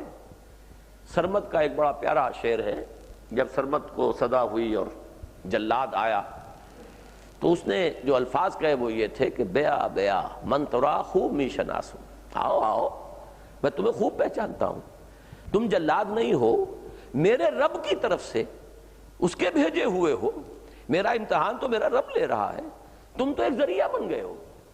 جیسے کسی شخص نے کسی کو لاٹھی سے مارا تو لاٹھی کا کیا قصور ہے؟ اصل میں تو وہ مارنے والے کا مسئلہ ہے جس نے مارا ہے۔ تو میں جس سے محبت کرتا ہوں اس کی طرف سے آزمائش آ رہی، بیا بیا من ترا خومی شناسم، تو مجھے تم سے کوئی شکوہ نہیں، کوئی گلہ نہیں۔ تو یہ کہ اصل میں اگرچہ آزمائش آ رہی ہے بظاہر ابو جہل یا امیہ کے ہاتھوں، لیکن یہ کہ در حقیقت تو یہ آزمائش کرنے والا تو اللہ ہے۔ دوسری نسبت ہے خود ان لوگوں کی طرف، ان الذین فتنوا المؤمنین والمؤمنات ثم لم یتوبوا فلہم عذاب جہنم ولہم عذاب الحریق۔ جو لوگ کے فتنوں میں ڈالتے ہیں، آزمائشوں میں مبتلا کرتے ہیں مومن مردوں اور مومن عورتوں کو، اور پھر جنہوں نے توبہ نہیں کیا، ابو جہل بھی توبہ کر لیتا، ایمان لے آتا تو سارا حساب صاف تھا۔ اسی لیے تو حضرت موسیٰ کی دعا آتی ہے جو انہوں نے کی تھی آخری وقت میں، اے اللہ اب اس فرعون کو ایمان کی توفیق نہ دیجو، اگر ایمان لے آیا تو پھر تو جو مظالم اس نے ہم پر ڈھائے ہیں وہ سب، التائب من الذنب کمن لا ذنب لہ، ایمان تو پچھلے تمام گناہوں کو صاف کر دیتا ہے۔ اے اللہ اب ان کے دلوں کے اوپر مہر لگا دے اور اب یہ ایمان نہ لائیں، اس لیے کہ اگر ایمان لائے تو پھر تو یہ ان کا سارا کیا دھرا معاف ہو جائے گا۔ تو اسی طرح ہے کہ اگر وہ توبہ کر لیتے، ان الذین فتنوا المؤمنین والمؤمنات ثم لم یتوبوا فلہم عذاب جہنم ولہم عذاب الحریق۔ حضرت عمر نے جس مسلمان کو مارا ہوگا، پیٹا ہوگا ایمان لانے سے پہلے، ان کا حساب تو صاف ہو گیا جب ایمان لیا۔ تو وہ ابھی یہ فتنے کی نسبت کس کی طرف ہو رہی ہے؟ وہ جو انسان جو امتحانوں میں ڈال رہے ہیں، مصائب میں مبتلا کر رہے ہیں، ان کو کٹھنائیوں کے اندر سے گزار رہے، اب نسبت ان کی طرف ہو گئی۔ یہ ایک تیسری نسبت ہے اور یہ ایک ہی جگہ پر قرآن مجید میں آئی ہے، وَلَٰكِنَّكُمْ فَتَنْتُمْ أَنفُسَكُمْ، تم نے خود اپنے آپ کو اپنے ہاتھوں فتنوں میں ڈالا ہے۔ اس کا مطلب کیا ہے؟ اس کے لیے رجوع کرنا پڑے گا کہ پہلے قرآن مجید سے سمجھیے کہ فتنہ ہے کیا، پھر وہی اصول ذہن میں لے آئیے کہ اہم مضمون قرآن میں کم سے کم دو جگہ ضرور ملے گا۔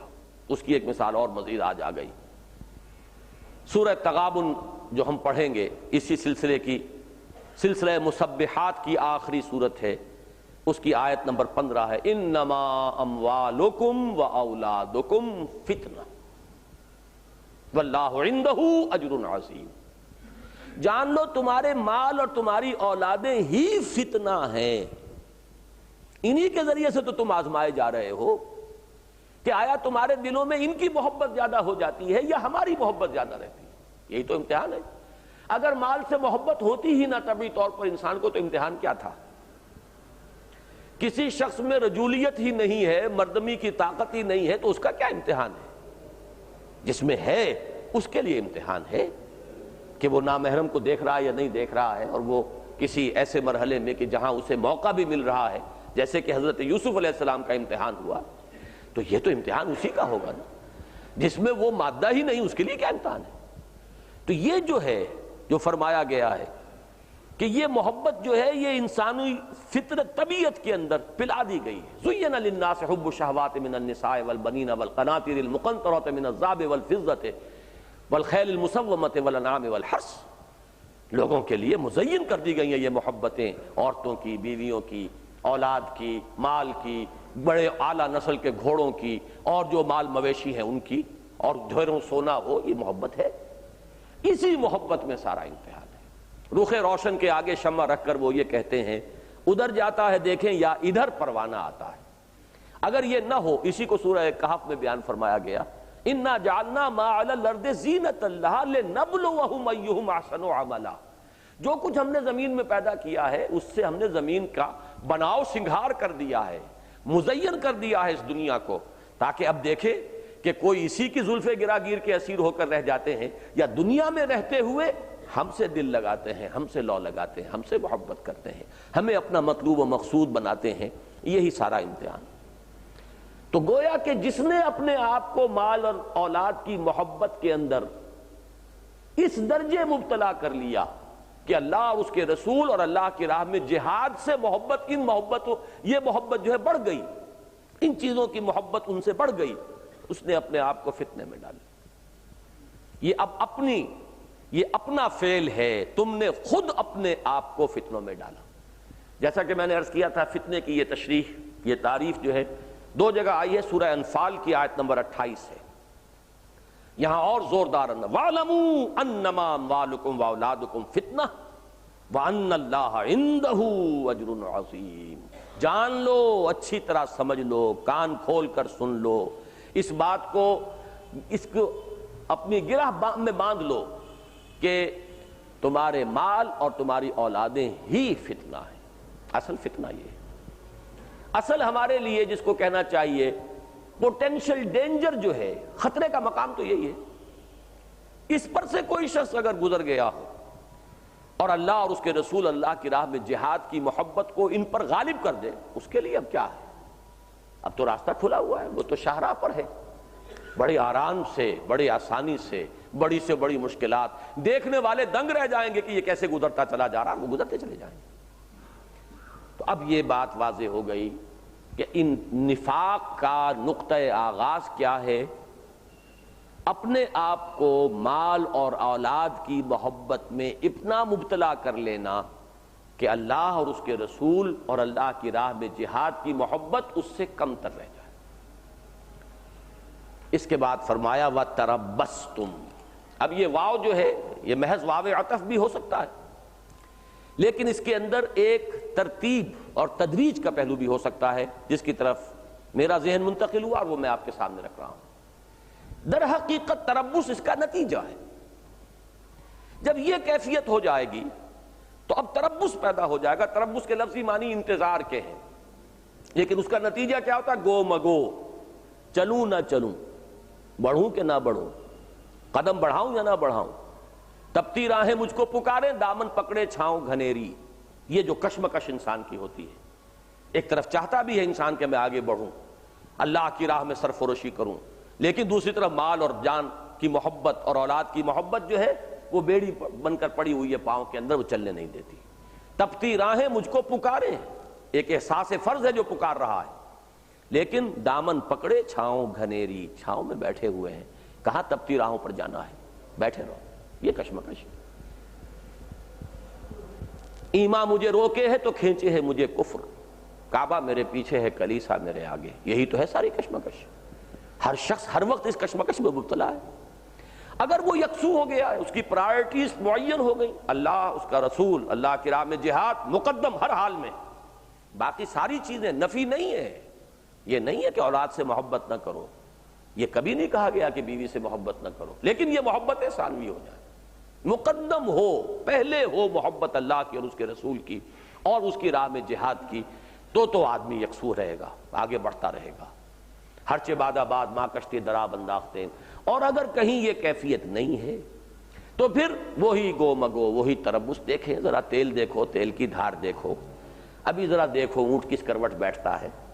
تربص اس معنی میں قرآن مجید میں بہت مرتبہ آیا ہے، یہ منتظر ہے مسلمانوں تمہارے بارے میں، گردش زمانہ کا انتظار کر رہے ہیں، یہ تربص کے اندر مبتلا ہیں، اگر تمہارے لیے کوئی خیر ہوگا تو یہ بھی آ جائیں گے، شامل ہو جائیں گے، اور اگر مشکل ہوگی تو چھٹک کر پیچھے رہ جائیں گے۔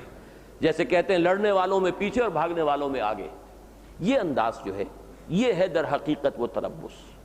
ایک ہے ڈیسائیڈڈ، فیصلہ کن انداز، ایک ہے کیلکولیٹنگ مائنڈ، ذرا ناپ تول کر چلو، دائیں بائیں دیکھ کر چلو، بچاؤ کے ساتھ چلو، تحفظ کے ساتھ چلو، لیکن یہ کہ بہرحال اپنا بچاؤ کرتے ہوئے ود ریزرویشنز۔ یہ ہے اصل میں بات جو کہ سمجھ لینے کی ہے۔ اب آپ غور کیجئے قرآن مجید کی سورہ توبہ کی ایک آیت مبارکہ، آیت نمبر 24، جو کچھ میں نے عرض کیا ہے اس کے لیے ایک بڑے ہی خوبصورت انداز میں ایک دلیل اس آیت کے اندر ہے۔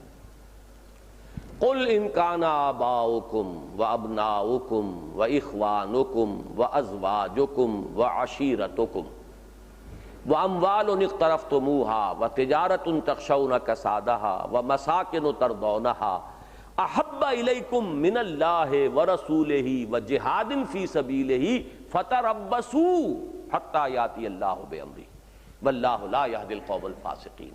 اب اس لفظ تربص کو یہاں سمجھیے۔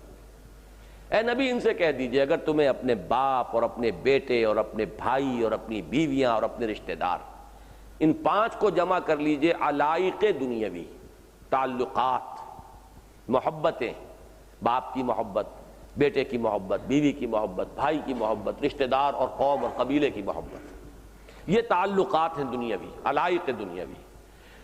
3 چیزیں ایڈ کیجئے، مال و اسباب دنیاوی، وَأَمْوَالٌ اقْتَرَفْتُمُوهَا، وہ مال جو تم نے جمع کیے ہیں، بڑی محنت سے، آسانی سے مال بھی نہیں ملتا، بڑی محنت خون پسینہ ایک کرنا پڑتا ہے تب وہ مال حاصل ہوتا ہے۔ کسی صاحب کا بڑا پیارا جملہ ہے یہ کہ جب تک کسان اپنا خون پسینہ بہا کر زمین پر اپنا حق ثابت نہیں کر دیتا، ایک دانہ گندم کا جو ہے وہ زمین اس کو دینے کے لیے تیار نہیں ہوتی۔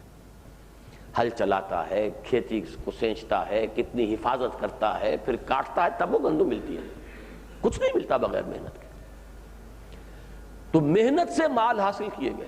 وَأَمْوَالٌ اقْتَرَفْتُمُوهَا وَتِجَارَةٌ تَخْشَوْنَ كَسَادَهَا، وہ تجارت، وہ کاروبار جس کے کساد کا تمہیں اندیشہ رہتا ہے کہ کہیں مندہ نہ ہو جائے، بڑی محنت سے اسٹیبلش کیا ہے، اب کہیں یہ کاروبار جو ہے بیٹھ نہ جائے، اندیشہ رہتا ہے۔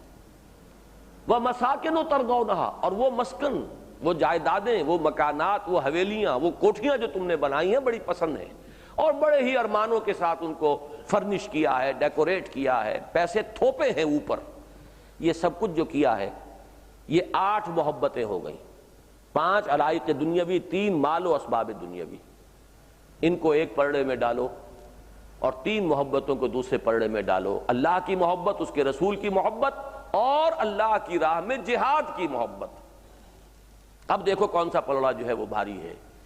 اگر تو اللہ اور اس کے رسول اور جہاد کی محبت کا پلڑا بھاری ہے تو تہنیت، مبارکباد، اور اگر خدا نہ خواستہ وہ 8 محبتوں والا پلڑا بھاری ہو گیا، فتربصوا، تو جاؤ انتظار کرو۔ بلکہ صحیح مفہوم اس آیت کا میں نے بار عرض کیا، جاؤ دفع ہو جاؤ، منتظر رہو، فتربصوا حتی یاتی اللہ بامرہ، یہاں تک کہ اللہ اپنا فیصلہ سنا دے۔ یہ یہاں پہ اس آیت میں بھی الفاظ آ رہے ہیں، ان کا مفہوم کیا ہے وہ میں بعد میں عرض کروں گا۔ واللہ لا یہدی القوم الفاسقین، اللہ ایسے فاسقوں کو ہدایت نہیں دیتا۔ یہی ہے وہ فسق جو میں نے عرض کیا تھا، آگے بڑھتا ہے تو منافقت کی شکل اختیار کرتا ہے۔ تو اب یہ لفظ جو ہے اور منطقین کے درمیان ربط واضح ہو گیا کہ پہلا قدم کیا ہے، اپنے آپ کو اپنے ہاتھوں فتنے میں ڈالنا۔ مال و اسباب دنیاوی، علائق دنیاوی کی محبت میں اس درجے اپنے آپ کو مبتلا کر لینا کہ وہ تین محبتیں پیچھے ہو جائیں. نتیجہ کیا ہوگا؟ تربص، گو مگو، چلوں نہ چلوں، بڑھوں نہ بڑھوں. تیسرا نتیجہ یہ ہے ورتبتم. اب اس کی بھی ایک تشریح وہی ہو سکتی ہے جو پہلے میں نے عرض کیا ہے کہ یہ تمام چیزیں ایک بیک وقت موجود ہیں، لیکن میرا ذہن جو ہے وہ یہ ہے کہ یہ نتیجہ ہے. تم شکوک و شبہات میں مبتلا ہوئے. اس کی وجہ کیا اچھی طرح سمجھ لیجئے، جیسے کہ میں جمعے کے خطابات میں واضح کر رہا ہوں کہ جیسے ایمان کے نتیجے میں عمل صالح پیدا ہوتا ہے، ایسے ہی عمل صالح کے نتیجے میں ایمان پیدا ہوتا ہے. یہ دو طرفہ ٹریفک ہے. اسی طریقے سے عمل کی کوتاہی سے ایمان میں کمی آتی ہے، شکوک و شبہات کے کانٹے چبھنے لگتے ہیں. جو تھوڑا بہت ایمان کی پونجی جو نصیب تھی وہ بھی برف کے طرح پگھلنی شروع ہو جاتی ہے، اور جب وہ کمی ہوگی تو اب اور اس کے عمل کے اندر کوتاہی ہو جائے گی. تو یہ وشس سرکل ہے. وہ سرکل کیا ہے؟ وہ ایک بہت ہی خوش آئند سرکل ہے. ایمان سے عمل، عمل سے اور ایمان، ایمان سے نیکی، نیکی سے اور ایمان. زادتہم ایمانا، ان کے ایمان میں اضافہ ہوتا رہتا ہے. وہ تو ایک سپائرل ہے جو اوپر بڑھ رہا ہے، اور ایک سپائرل ہے کہ جو الٹا چلتا ہے. یہ وشس سرکل ہے کہ کوتاہی ہوئی، ایک امتحان میں ناکام ہو گئے، ایک وقت میں پکار آئی تھی نکلو اللہ کی راہ میں اور نہیں نکل پائے.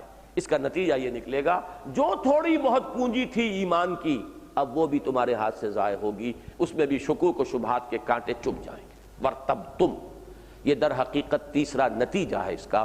وَلَٰكِنَّكُمْ فَتَنْتُمْ أَنفُسَكُمْ وَتَرَبَّصْتُمْ وَارْتَبْتُمْ وَغَرَّتْكُمُ الْأَمَانِي، اور تمہیں دھوکہ دیا خواہشات اور تمناؤں نے. یہ چوتھی منزل ہے. جب وہ ایمان کی پونجی بھی کم ہونی شروع ہوئی، برف کی مانند پگھلنے لگی. اب ظاہر بات ہے اندر تو نفس لوامہ ہے نا، لا اقسم بیوم القیامت ولا اقسم بالنفس اللوامہ، اندر سے خلش ہوتی ہے. اس خلش کو دبانے کے لیے انسان من گھڑت اعتقادات وجود میں لاتا ہے. ہم تو جی بخشے بخشائے ہیں، ہم تو فلاں کے دامن سے وابستہ ہیں، آخر امت محمد میں جو بھی کچھ ہے لیکن تیرے محبوب کی امت میں ہے. یہ امانی ہے جو اور تھپکی دے دے کر اب سلاتی. وہ جو خلش تھی اس کو بھی ختم کر دی. وائے ناکامی متاع کارواں جاتا رہا اور کارواں کے دل سے احساس زیاں جاتا رہا. امانی کا لفظ قرآن مجید میں اسی معنی میں آیا ہے. میں نے 2 آیات نوٹ کی ہیں. سورہ نساء میں فرمایا لیس بامانیکم ولا امانی اہل الکتاب من یعمل سوءا یجز بہ ولا یجد لہ من دون اللہ ولیا ولا نصیرا. دیکھو مسلمانوں، نہ تمہاری تمناؤں اور آرزوؤں سے کچھ ہوگا، نہ اہل کتاب کی آرزوؤں اور تمناؤں سے کچھ ہوگا. اللہ کا قانون تو اٹل ہے، جو کوئی برائی کرے گا اس کا بدلہ اسے ملے گا، یا اس کو اکاؤنٹ فار بہرحال کرنا پڑے گا. کوئی نیکی اس کی جگہ پر جو ہے حساب میں آئے گی، کچھ بہرحال وہ یہ اللہ تعالیٰ کی طرف سے یہ ایک قانون ہے اور اس میں روح رعایت ہونے والی نہیں. اور دوسری سورہ بقرہ کی آیت نمبر 111 ہے وَقَالُوا لَن يَدْخُلَ الْجَنَّةَ إِلَّا مَنْ كَانَ هُودًا أَوْ نَصَارَىٰ تِلْكَ أَمَانِيُّهُمْ قُلْ هَاتُوا بُرْهَانَكُمْ إِن كُنتُمْ صَادِقِينَ. انہوں نے یہ کہا کہ نہیں داخل ہوگا جنت میں مگر صرف وہ کہ جو یا یہودی ہو یا نصارہ میں سے ہو، عیسائی ہو. یہ ان کی امانی ہے، یہ خواہشات ہیں، یہ وشفل تھنکنگ ہے. بہترین لفظ ہے انگریزی کا وشفل تھنکنگ اس امانی کے لیے. اور یہ پھر اعتقاد کا روپ دھار لیتی ہیں کہ ہم تو بخشے بخشائے ہیں، نحن ابناء اللہ وعباہ، ہم تو اللہ کے بڑے چہیتے ہیں، بیٹوں کے مانند ہیں، امت مرحومہ سے ہمارا تعلق ہے، ہم تو نبیوں کی اولاد ہیں، ابراہیم کی نسل سے ہیں. آخر ہمارے ساتھ تو وہ معاملہ نہیں ہوگا جو بقیہ لوگوں کے ساتھ ہوگا، رعایتیں ہوگی ہمارے ساتھ. لن تمسنا النار الا ایاما معدودات، ہمیں نہیں چھو سکتی آگ مگر گنتی کے چند دن. یہ ساری چیزیں ہیں جن کو قرآن امانی کہتا ہے. یہ امانی پھر تھپک تھپک کر سلاتی ہیں. نفس لوامہ جب بے چین کرتا ہے آدمی کو تو اس کی خلش کو مٹانے کے لیے یہ چیزیں ہیں کہ جو پھر اس کو لوریاں دیتی ہیں. وغرتکم الامانی، تمہیں دھوکہ دیا تمناؤں نے، آرزوؤں نے. ایک مفہوم اس میں اور بھی ہو سکتا ہے لیکن میرے نزدیک وہ اصلاً یہاں مراد نہیں ہے، جسے ہم اردو میں کہتے ہیں طول عمل. بڑی لمبی ایمبیشنز دنیا کی، اور بڑی انسان جو ہے لمبے لمبے نقشے یہاں کے ذہن میں بنا لیتا ہے. یہ دنیا کے اندر اس کی آرزوئیں اور اس کی تمنائیں اور اس کی جو امنگیں ہیں وہ اس کو ایسا اپنے جال کے اندر، تانے بانے کے اندر ایسا پھنساتی ہیں کہ پھر انسان جو ہے انہی کے اندر الجھ کر رہ جاتا ہے. تو یہ بھی امانی کا ایک مفہوم ہو سکتا ہے. لیکن جیسا کہ میں نے عرض کیا، میرے سامنے یہ چیزیں جس منطقی ربط کے ساتھ آ رہی ہیں اس میں اس کا مفہوم وہی ہے کہ یہ چوتھی منزل ہے کہ اب اگر خلش ہوئی بھی ہے تو اس خلش کو مٹا لیا ہے کسی بڑی خوش نما اور خوش آئند قسم کی کوئی تمنا اور آرزو. وہ تمنا ہے، آرزو ہے، وشفل تھنکنگ، لیکن اس کو ایک عقیدے اور اپنے ایک نظریے کی شکل دے دی گئی ہے تاکہ دل میں کوئی بے چینی نہ رہے. اس کے بعد فرمایا حتیٰ جاء امر اللہ، یہاں تک کہ اللہ کا فیصلہ، اللہ کی بات آ گئی. اس کے دونوں معنی ہو سکتے ہیں، یعنی وہ جو کشمکش تھی وہ یکسو ہو کر فیصلہ ہو گیا اہل ایمان کے غلبے کی صورت میں. جاء الحق وزهق الباطل ان الباطل کان زہوقا. ظاہر بات ہے کہ جب ایسا ہو گیا اب تربص کا دور ختم ہو گیا، آزمائش کا دور ختم ہو گیا. وہ جو سخت ترین کڑی آزمائش تھی اس سے جان بچ گئی. اور ایک فیصلہ ہو سکتا ہے، امر اللہ سے مراد موت، اس لیے کہ اس سے بھی موت آئی. اب وہی جو سٹاپ رائٹنگ والی بات میں نے کہی تھی، امتحان ختم ہو گیا، اب اس کے بعد کف افسوس بننے کا کوئی حاصل نہیں، کوئی فائدہ نہیں. حتی جاء امر اللہ وغرکم باللہ الغرور. اب ان چاروں چیزوں کے اوپر ایک جامع تبصرہ سمجھ لیجئے، یا اسے ایک پانچویں علیحدہ چیز کی حیثیت سے سمجھ لیجئے. اور تمہیں خوب دھوکہ دیا اللہ کے بارے میں اس بڑے دھوکے باز نے. یہ غرور کے لفظ کو پہچانیے، یہ غین کے زبر کے ساتھ ہے غرور، اور ایک لفظ ہوتا ہے غرور. ایک ہے شکور، ایک ہے شکور، بڑا فرق ہے ان میں. شکور مصدر ہوگا اور شکور فعول کے وزن پر انتہائی شکر گزار، انتہائی شکر کرنے والا. غرور مصدر ہے، دھوکہ، دھوکے میں ہونا. اور غرور فعول کے وزن پر یہ اس میں مبالغہ ہے کہ انتہائی دھوکہ دینے والا، بڑا دھوکے باز. کون؟ شیطان لعین. غرکم باللہ، انہوں نے دھوکہ دیا تمہیں، اور خوب دھوکہ دیا اللہ پر، اللہ کے ساتھ. یہ شیطان کا وہ وسوسہ ہے یا وہ دھوکہ ہے. وہ کہتا اللہ تو بڑا کریم ہے، بڑا غفار ہے، بڑا ستار ہے، بڑا بندہ نواز ہے، بڑا نکتہ نواز ہے. کہاں تم اس چکر میں پڑ گئے ہو؟ کھاؤ پیو عیش کرو. ان چیزوں میں اللہ تعالیٰ کو اتنا خردہ گیر نہیں ہے، اتنی چھوٹی چھوٹی باتوں کا حساب نہیں لے گا. میاں چھوڑو، کہاں ان چیزوں کے بارے میں تشویش اپنے دل میں لیے پھرتے ہو. یہ ہے اللہ پر دھوکہ دینا، اللہ کی شان رحیمی پر دھوکہ دینا، اللہ کی شان غفاری کے حوالے سے دھوکہ دینا، اللہ کی رحمت اور مغفرت پر انسان کو جری کر دینا کہ وہ اب معصیت میں جری ہو جائے یا اللہ کے احکام کو پس پش ڈالنے میں جری ہو جائے. یہ ہے اللہ پر دھوکہ دینا انسان کو، اور یہ ہے سب سے بڑا دھوکے باز شیطان. وغرکم باللہ الغرور. اس پر ایک مکمل صورت ہے قرآن مجید میں آخری پارے میں. سورہ انفطار کا مرکزی مضمون یہی ہے، یا ایھا الانسان ما غرک بربک الکریم الذی خلقک فسواک فعدلک فی ای صورۃ ما شاء رکبک کلا بل تکذبون بالدین وان علیکم لحافظین کراما کاتبین یعلمون ما تفعلون. مرکزی مضمون کیا ہے؟ انسان تجھے کس چیز نے دھوکے میں مبتلا کر دیا ہے اپنے رب کریم کے بارے میں؟ تم جس دھوکے میں مبتلا ہو گئے اس سے جزا و سزا کا انکار لازم آ رہا ہے. کلا بل تکذبون بالدین. اس نے تمہیں بنایا، تمہاری نوک پلک سواری، تمہارے اندر اعتدال پیدا کیا. عدلک، اب اسی عدل سے اشارہ کر دیا گیا ہے قیامت میں عدل ہو کر رہے گا، جزا و سزا ہو کر رہے گی. تم اللہ کی رحیمی پر دھوکہ کھا کر اس کی جزا و سزا کی شان پر جو ہے کہیں دھوکہ نہ کھا جانا، اس کا انکار نہ کر بیٹھنا. تمہارا یہ جو تصور ہے، جو تم اللہ کی شان رحیمی پر دھوکہ کھا رہے ہو، یہ در حقیقت جزا و سزا کے انکار کو مستلزم ہے، یہ اس کی نفی کر رہی ہے. یا ایھا الانسان ما غرک بربک الکریم الذی خلقک فسواک فعدلک فی ای صورۃ ما شاء رکبک. اس کے بعد جو فرمایا کلا بل تکذبون بالدین. وَإِنَّ عَلَيْكُمْ لَحَافِظِينَ کِرَامًا کاتبین. یہ کرامن کاتبین کاہے کے لیے اللہ نے رکھے ہوئے ہیں پھر اگر کوئی حساب کتاب نہیں ہونا ہے؟ ظاہر بات ہے کہ ان تمام چیزوں کا انکار نہ ہو جائے. وہ غفور ہے، اس کی مغفرت کے امیدوار بھی رہو، لیکن اس کی سزا سے ڈرتے بھی رہو. بندے کا مقام ہے بین الخوف والرجاء، ہر وقت وہ بین رہے، خوف کی بھی انتہا نہ ہو جائے، اس لیے کہ اس وقت کیا ہوتا ہے کہ انسان کے اعضاء شل ہو جاتے ہیں جب خوف بہت زیادہ ہو جائے، اب وہ کچھ کر نہیں پاتا.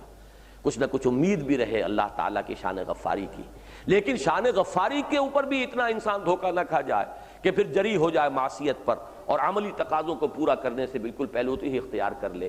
تو اس کے بین ایک توازن اور ایک اعتدال کی ضرورت ہے، بین الخوف والرجاء.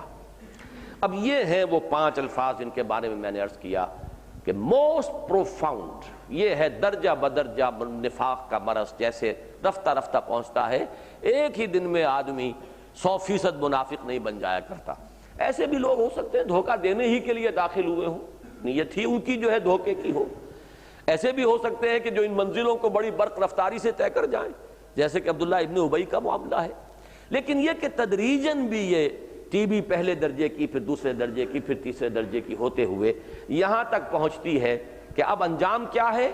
ایک انجام کا نقشہ پہلے دکھا دیا، میدان حشر کا، علیحدہ کر دیے جاؤ گے، اہل ایمان نکل جائیں گے، فصیل حائل ہو جاؤ گے، تم ادھر رہ جاؤ گے. عذاب الہی جو ہے وہ تم پر مسلط ہو جائے گا. اور اس سے بھی زیادہ حسرت آمیز انداز اب اس آخری آیت میں فَالْيَوْمَ لَا يُؤْخَذُ مِنْكُمْ فِدْيَةٌ وَلَا مِنَ الَّذِينَ كَفَرُوا. تو اب آج نہ تم سے کوئی فدیہ قبول کیا جائے گا اور نہ ہی کافروں سے کیا جائے گا. یعنی یہاں اب تمہارا حشر کفار کے ساتھ ہے. دنیا میں تم اہل ایمان کے ساتھ تھے، قانونی طور پر مسلمان شمار ہوتے تھے. أَلَمْ نَكُمْ مَعَكُمْ قَالُوا بَلَا، کیا ہم تمہارے ساتھ نہ تھے؟ یقیناً تھے، ہمارے ساتھ تھے. وہاں اس بات کیا گیا دنیا میں تم ہمارے ساتھ تھے، وہاں ایمان اور نفاق گڈمٹ تھا. اب یہاں دودھ کا دودھ پانی کا پانی جدا ہو گیا، فصیل حائل ہو گئی، علیحدہ کر دیے گئے. یہاں تمہارا انجام کفار کے ساتھ ہے. فَالْيَوْمَ لَا يُؤْخَذُ مِنْكُمْ فِدْيَةٌ وَلَا مِنَ الَّذِينَ كَفَرُوا. تو آج نہ تم سے کوئی فدیہ قبول کیا جائے گا نہ کافروں سے. مَأْوَاكُمُ النَّارُ، ماوا کے لفظ پر ذرا غور کیجئے. قرآن مجید کہیں کہیں بڑا سخت طنزیہ انداز اختیار کرتا ہے. ماوا کہتے ہیں پناہ گاہ، جہاں آدمی کسی خطرے سے بچنے کے لیے ملجا اور ماوا دوڑتا ہے، لپکتا ہے پناہ حاصل کرنے کے لیے. یہاں وہ الفاظ استعمال کیے ہیں ماواکم النار، اب آگ ہی تمہاری پناہ گاہ ہے. اس سے بھی آگے تلخی، اس سے زیادہ مزید طنز کا انداز ہے. ہی مولاکم، مولا کسے کہتے ہیں؟ ساتھی، مددگار، ہمدرد، غمگسار، کسی کا بہی خواہ، جس سے آپ دکھ درد کہیں، جو آپ کا دکھ درد تقسیم کرے، بانٹ لے، وہ ہے آپ کا مولا. اب آگ ہی تمہارا ماوا ہے اور یہ آگ ہی تمہاری مولا ہے. فَالْيَوْمَ لَا يُؤْخَذُ مِنْكُمْ فِدْيَةٌ وَلَا مِنَ الَّذِينَ كَفَرُوا مَأْوَاكُمُ النَّارُ هِيَ مَوْلَاكُمْ وَبِئْسَ الْمَصِيرُ. اور اس میں کوئی شک نہیں کہ وہ بہت ہی برا ٹھکانہ ہے.